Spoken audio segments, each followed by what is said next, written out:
بسم الله الرحمن الرحيم فاسألوا أهل الذكر إن كنتم لا تعلمون।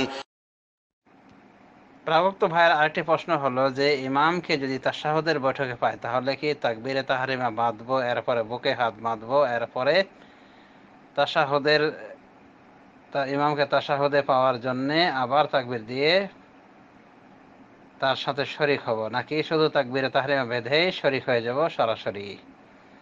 তো তাকবীরে তাহরিমা বাঁধা এটা তো জরুরি, এটা ফরজ।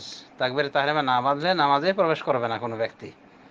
অতএব তাকবীরে তাহরিমা তো লাগবেই। এখন বাকি থাকলো হাত বাঁধা, বুকে হাত বাঁধা। তো এটা বলা যায় সুন্নাহ। যদি কেউ এটা বাদ দেয় তাও তবুও তার নামাজ হয়ে যাবে। অতএব সে তাকবীরে তাহরিমা বাঁধার পরে তাশাহুদের জন্য তাকবীর দিয়ে ঢুকতে পারে, অথবা যদি সময় সংকীর্ণ হয় তাহলে সে তাকবীরে তাহরিমা দেওয়ার পরে সে তাশাহুদের বৈঠকে শামিল হয়ে যাবে। তাকবীর দিয়ে শামিল হওয়াটাই উত্তম বা সুন্নাহসম্মত, এমনকি ওয়াজিবও বলা হয়েছে।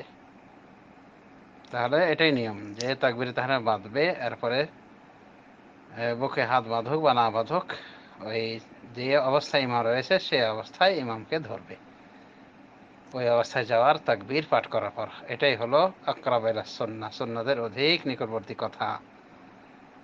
আশা করি বুঝতে পেরেছেন। প্রাসঙ্গিক ক্রমে বলে দেওয়া যায় যে অনেকে তাশাহুদে ইমামকে ফেলে শুধুমাত্র তাহিয়াত পর্যন্ত পড়ে, মানে আত্তাহিয়াতু লিল্লাহি ওয়া সালাওয়াতু ওয়া তাইয়্যিবাতু, এই দোয়াটাই পড়ে, সাথে দরুদ ইব্রাহিম পড়ে না, দোয়া মাসুরা পড়ে না। সে মনে করে যে আমার তো এটা কোনো শেষের বৈঠক নয়, আমার তো কোনো বৈঠকের ভিতরে এটা পড়ছে না, বা পড়লো আমার দ্বিতীয় বৈঠক, মানে ইমামকে যদি লাস্টের দুই রাকাতে পাই, তো এটাকে মনে করে যে এটা তো আমার যেহেতু প্রথম বৈঠক, অতএব প্রথম বৈঠকে তো এগুলো পড়া চলে না, অতএব পড়বো না, চুপ থাকে এভাবে। তো এটা ঠিক না। ইমামকে যদি লাস্টের বৈঠকে পায় তাহলে লাস্টের বৈঠকের যত দোয়া জিকির আজকার শরীয়ত সম্মত সবগুলি সে পাঠ করবে, যদিও সে একটা রাকাতও পায়নি। এটাই হলো নিয়ম, এবং এর জন্য এক্সট্রা সে নেকি পেয়ে যাবে ইনশাআল্লাহ। অতএব চুপ থাকার কোনো কারণ নেই। অনুভাবে আমাদের জেনে রাখা উচিত যে প্রথম বৈঠকে শুধুমাত্র তাহিয়াতই পড়তে হবে, এছাড়া আর কিছু পড়া যাবে না, এ কথা ভুল। বরং আত্তাহিয়াত পড়াটা ওয়াজিব, এটা তো পড়তেই হবে। এর সাথে দরুদ ইব্রাহিম পড়াটা মুস্তাহাব বলেছেন ইমাম শাফি, এবং পরবর্তী যুগের বর্তমান যুগের ইমাম আলবানী, অনুভাবে শেখ বিন বাজ বা ইমাম ইবনে বাজ